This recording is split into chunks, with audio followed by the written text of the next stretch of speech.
اردو زبان کی چوتھی کتاب میں نے پچھلی ویڈیو میں سبق نمبر 26 تک پڑھا چکا۔ آج کی ویڈیو میں انشاءاللہ سبق نمبر 27 پڑھیں گے۔ چلیے شروع کرتے ہیں۔ بسم اللہ الرحمن الرحیم۔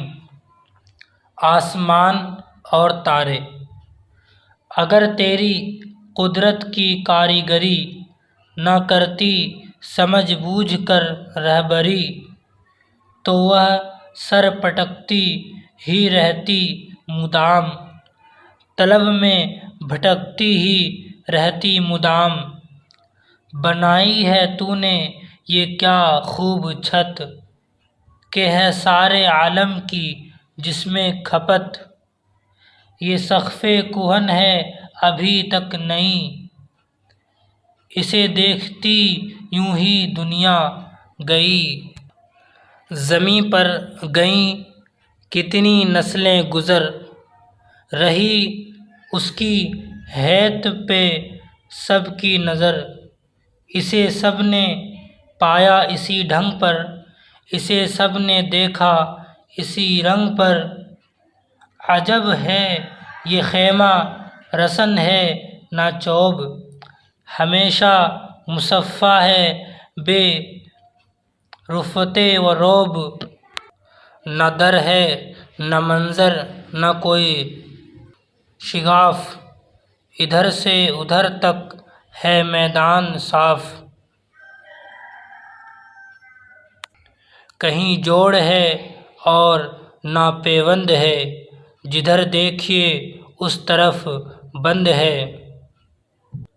عجب قدرتی شامیانہ ہے یہ، نظر کی پہنچ کا ٹھکانہ ہے یہ۔ بنایا ہے کیا دست قدرت نے گول، چرس ہے نہ جھری نہ سلوٹ نہ جھول۔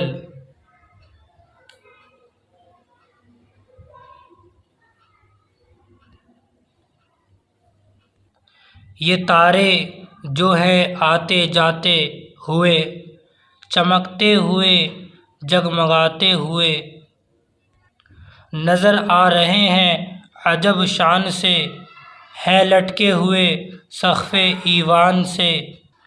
چراغ ایسے روشن جو بن تیل ہے، یہ تیری ہی قدرت کے سب کھیل ہیں۔ ہیں یہ لعل و گوہر جو بکھرے ہوئے، زمین سے بھی ہیں ان میں اکثر بڑے۔ نظر میں جو اتنے سے آتے ہیں یہ، بہت دور چکر لگاتے ہیں یہ۔ جداگانہ رکھتے ہیں اپنا مدار، نہیں جانتا کوئی ان کا شمار۔ یہ قائم ہے تیری ہی تقدیر سے، بندھے ہیں بہم سخت زنجیر سے۔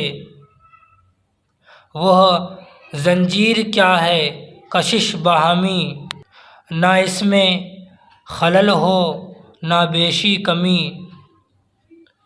عجب تو نے باندھی ہے یہ باغ ڈور، تلا سب کا رہتا ہے آپس میں زور۔ یہ سب لگ رہے ہیں اسی لاگ پر، لگاتے ہیں چکر اسی باغ پر۔ ہر ایک کے لیے ایک معین ہے دور، وہی ایک وتیرہ وہی ایک طور۔ صدا چال کا ایک انداز ہے، نہ کھٹکا نہ آہٹ نہ آواز ہے۔ ہے ان سب کا آئین ایجاد ایک، ہنر ایک ہے اور استاد ایک۔ ہر ایک چیز ذرے سے تا آفتاب، بلا شبہ رکھتی ہے یکساں حساب۔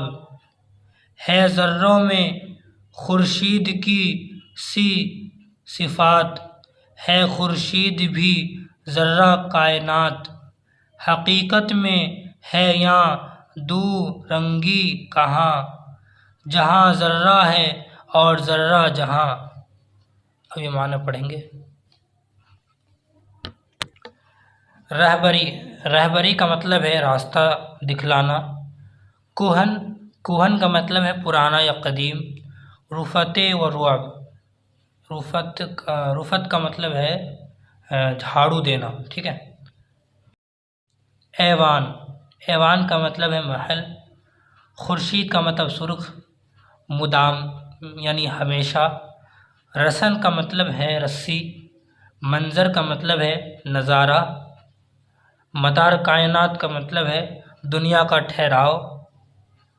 سقف یعنی کہ چھت۔ مصفا کا مطلب ہے صاف ستھرا۔ شگاف کا مطلب ہے پھٹن۔ وتیرہ کا مطلب ہے ذریعہ۔ معین کا مطلب ہے مقرر۔ آپ سبق نمبر یہاں پہ یاد کر لیں گے انشاءاللہ۔ سبق نمبر 28 پڑھائیں گے اگلی ویڈیو میں، ٹھیک ہے۔